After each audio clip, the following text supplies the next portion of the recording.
Okay, so I started reading the Screwtape Letters 2 minutes ago, like an hour ago, and it gives such a perfect description or a perfect picture of how evil operates that I felt impelled to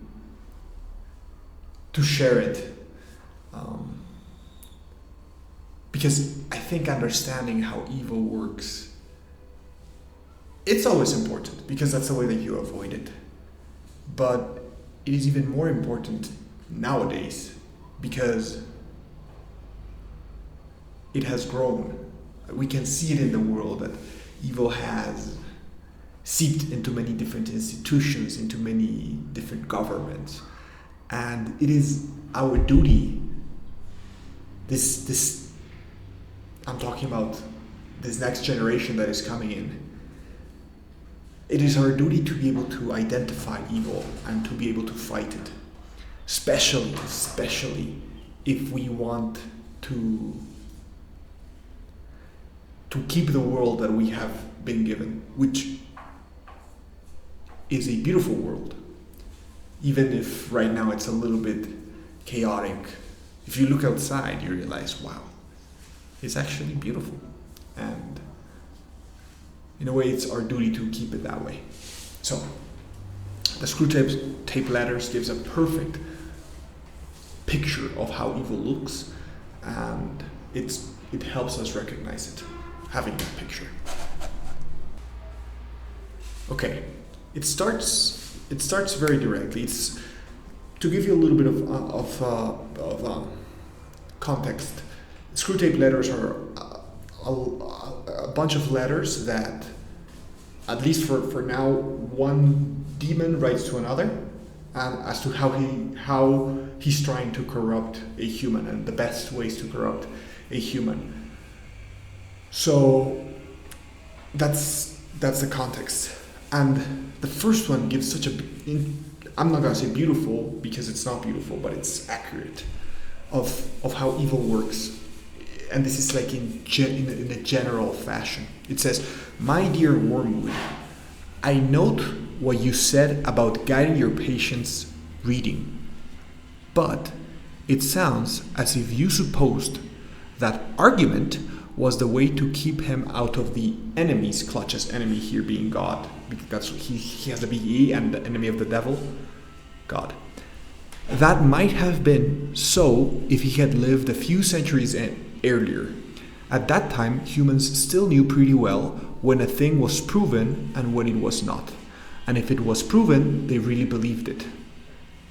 They still connected thinking with doing and were prepared to alter their way of life as a result of a chain of reasoning.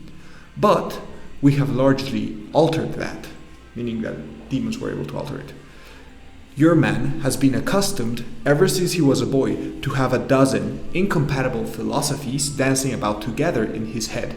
He doesn't think of doctrines as primarily true or false, but as academic or practical, outworn or contemporary, conventional or ruthless.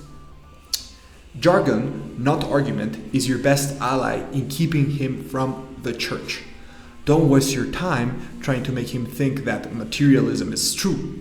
Make him think it is strong or stark or courageous. That is the philosophy of the future." So the picture that it gives here regarding evil is that evil is not trying to convince you that something true is untrue. It's not trying to convince you of something, of a falsehood, through a logical argument. But it is trying to convince you of falsehoods. So that's the first thing that you can analyze here about evil. The intention. Evil attempts to convince humans of untruths, of things that are not true. And why is that? You can go to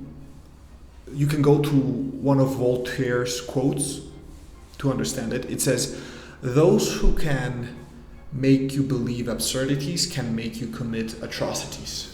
Meaning that if a person or a group of people can have you believe in something that is untrue, then they can use that untrue belief to justify an action.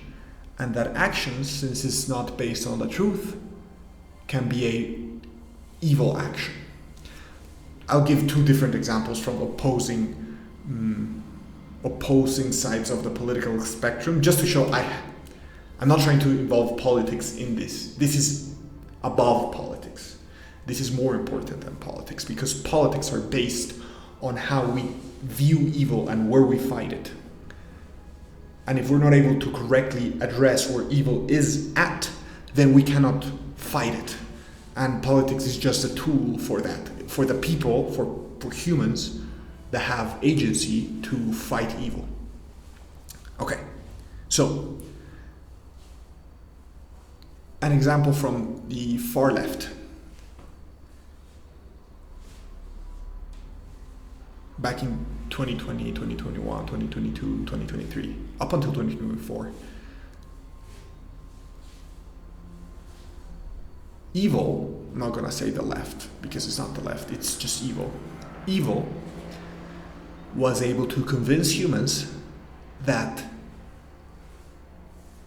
mutilating children's genitals was something that was good. They did that. The transgender movement, the transgender movement did that. Evil convinced a non-insignificant portion of the population in the United States that, first of all, something false was true. They convinced you of an untruth, or not you, but they convinced people of an untruth. And then they used that to take evil actions. That's how evil works. And then you can go to the other side of the political spectrum. Back in the 1930s, for the actions of a few, Hitler was able to convince most of the German population, or a non-insignificant portion, that killing all Jews was something that was good. The death of people was good. Based on an untruth, based on a lie, you're able to justify evil action. So, here in this specific paragraph, Screwtape is discussing how do we convince this person of something that is not true. And they are saying, or it is saying, we're not going to use arguments, right? We're going to use jargon. We're not going to talk about truth or false, good or evil. We're going to talk about, this is academic, this is practical. Oh, that's outworn, that's old, that's dinosaur. Like, for example, when feminists used to talk about the patriarchy, they would say, the patriarchy is evil. Why? Why is it evil? Oh, it's just so outdated, it's so old. Okay. You're not basing that, it might be evil, but you're not basing that conclusion from an argument. You're not using an argument to reach that conclusion.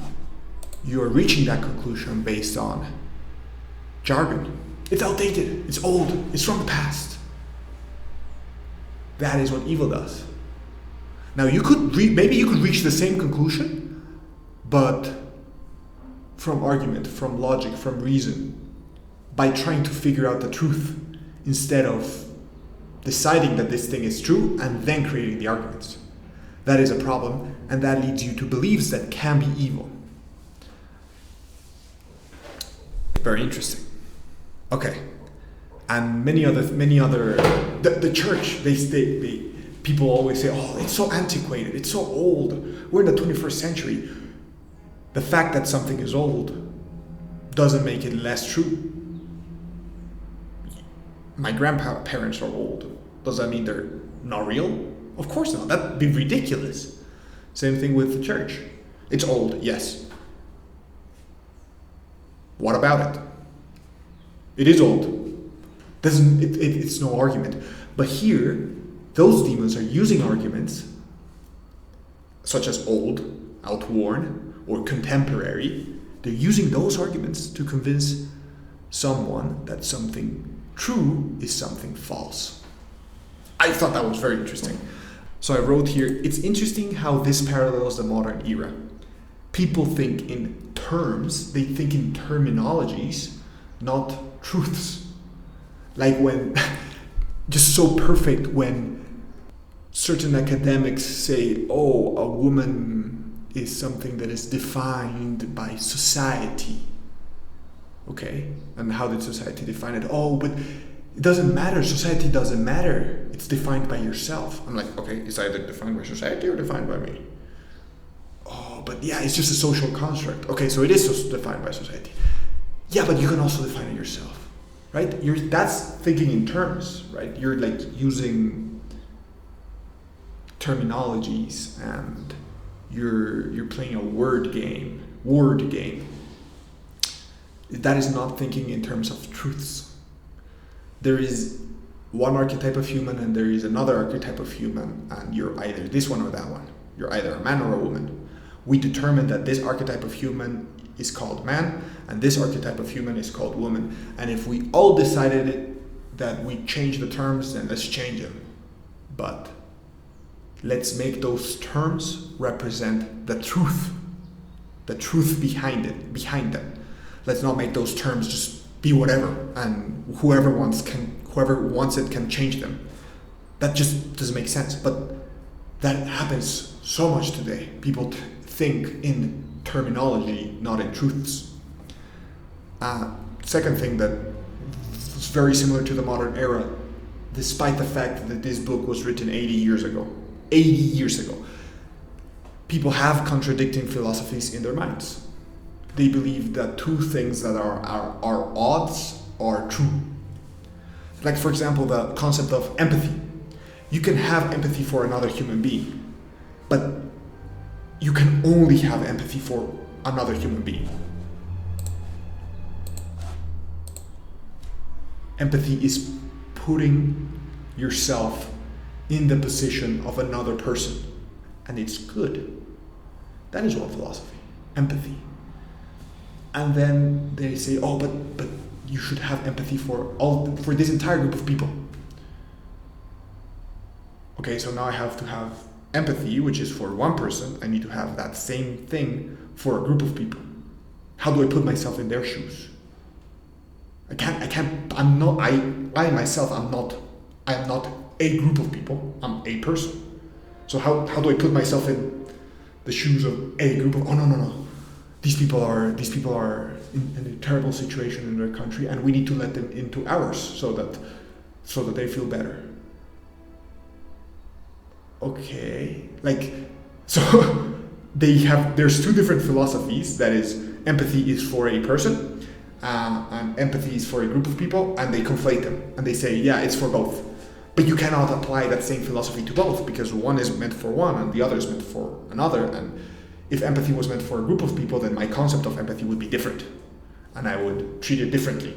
But they're trying to conflate the two of them. And that is what happens in the modern era.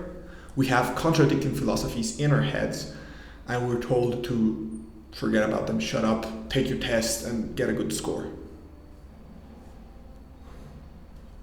And the third one, the best way to keep them away from God is jargon.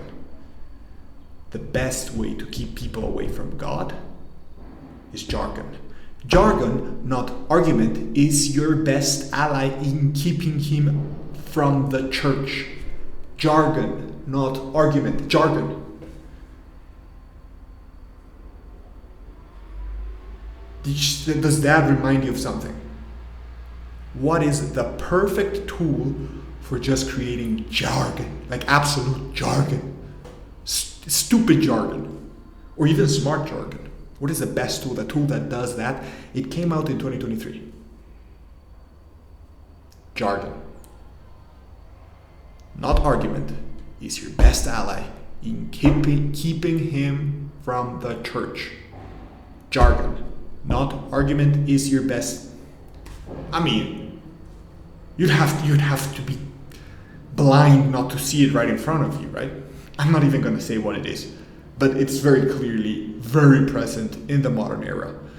I'm not going to say what it is because this is a side tangent, but someone that I kind of admire is Charlie Kirk. Charlie Kirk, I do admire. But Charlie Munger is a great investor, and he says that a lesson is stickier if you give 90% of it. You don't give 100%. You let the other person figure out the 10%. So I'm not going to tell what this jargon creating machine is because you can figure it out yourself, and that'll make the lesson stickier. But jargon, not argument, is your best ally in keeping him from the church. Okay, that's how evil operates. That's part of how evil operates. The trouble about argument is that it moves the whole struggle onto the enemy's own ground. Screwtape. Screwtape says this. The trouble about argument is that it moves the whole struggle onto the enemy's own ground. What does he mean? What does he mean by this? Argumentation is a search for the truth. I can argue that the earth is round, and you can argue that the earth is flat. You can be a better debater than me, but I'm going to win because I am closer to the truth. Argument is a search for the truth. The ultimate good is aligned with the truth. Therefore, because it cannot be good if it's not aligned with the truth. It just cannot be. And you can look at any example. But definitionally, something cannot be good if it's not aligned with the truth because it has no foundation to exist on top of. So even if it makes sense,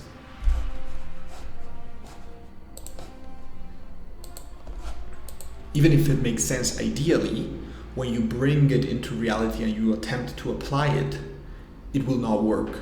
So it will not be good. Okay? So, therefore, an argument, right? It's because an argument relies on a search for the truth, and the ultimate good is aligned with the truth, an argument would lead to good and not evil. On average, because you could twist an argument, but on average, that's why they're saying it moves the whole struggle into the enemy's own ground. By the very act of arguing, you awake the patient's reason, and once it is awake, who can foresee the result? Even if a particular train of thought can be twisted so as to end in your favor, you will find that you have been strengthening in your patient the fatal habit of attending to universal issues and withdrawing his attention from the stream of immediate sense experiences. Just basically saying, don't have someone argue because they will start thinking and they will stop just experiencing things. That's why I also don't like this argument of just be in the present, bro. Yes, you have to experience the present, but you cannot not only be in the present. You can not only care about the present, because if you're logical about that, then the only answer would be hedonism, and we know that the answer is not hedonism. Therefore, it is not only about the now. It is about the past and it is about the future, and we must balance all three correctly. Unpopular take. What do you call it? Yeah, unpopular take, I think that's what people say. I'm out of it. Anyways, next thing. Your business is to fix attention on the stream. Teach him to call it real life, and don't let him ask what he means by real. That just hit hard. It just hit so hard for me. I was like, wait, like this, did C.S. Lewis live right now? Because that sounds so much like today. It is today, basically. And he was able to foresee the future by just understanding how evil works. You must be distracted for evil to take a hold in you. You have to be. You have to be distracted. You have to be confused. You have to not know what the truth is. You have to be distracted and confused, not searching for the truth, unable to tell what the truth is. That is the only way that evil convinces you of something false. and convincing you of something false is the only way that evil makes you, convincing you of something false is the only way that evil makes you take an evil action. There is no other way. Nobody, or a infinitesimally small percentage of humans, will take evil actions for their own sake. People will take good actions for their own sake, but they will not take evil actions for their own sake. And those people that will take evil actions for their own sake are so minuscule in amount that if they were just to act evil without doing all of this confusion and going through the trouble of convincing people that evil is good and good is evil, we would just grab all of them and put them in prison easily, right? That's what they did in El Salvador, by the way. Anyways, yeah, literally what social media does to us every day. Never having been a human, oh, the abominable advantage of the enemy. I just like that because it's referring to Jesus, and in a funny way, Jesus became human to save us. No demon can do that. And then he goes on to tell a story, and that's the reason I started recording this. This is actually amazing. This is the reason I started recording this, the story that he started to tell. I was thinking of recording this video or podcast, or yeah, I'll call it podcast.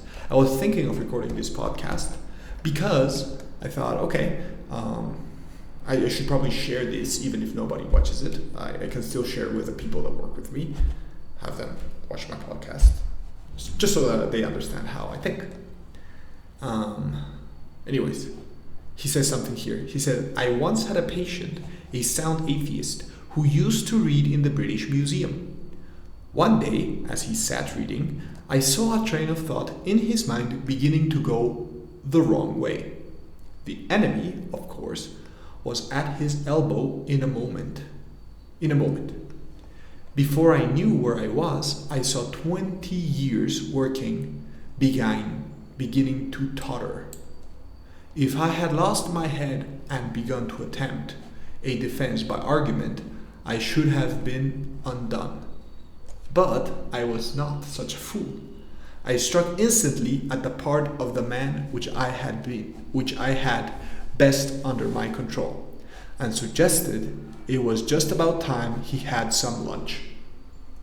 That is perfect. That is perfect. And that is the reason that I started recording this video, because I had the thought of recording the video and I was like, but it's difficult. It's like, and then I read this and I was like, okay, I need to do it, because if I think that I have to do something, if I think that something is the right thing to do right now, and I let myself be distracted, I am listening to the screw tape. I am listening to that demon. If there is something that is right, and I can do it now, it is my duty to do it, because that is the only way I make the world a better place. There is no other way I make the world a better place. There is no other way I get to keep this beautiful world right in front of my eyes. I get it, not even keep it, to pass it. There is no other way I get to pass it along to someone else if I don't do the right thing whenever I have the chance to. And that is the final message of the first 3 pages that I have read of this book, which I have literally only read 3 pages. And it's if you have the chance to do the right thing, don't go eat a sandwich. Don't go have lunch and say, I'm gonna do it later. That is how evil operates. That is how evil stops so many people from doing the right thing, by telling them, oh, you can do it later. Anyways, hopefully this was useful and it helped build a little bit of your soul. Thank you.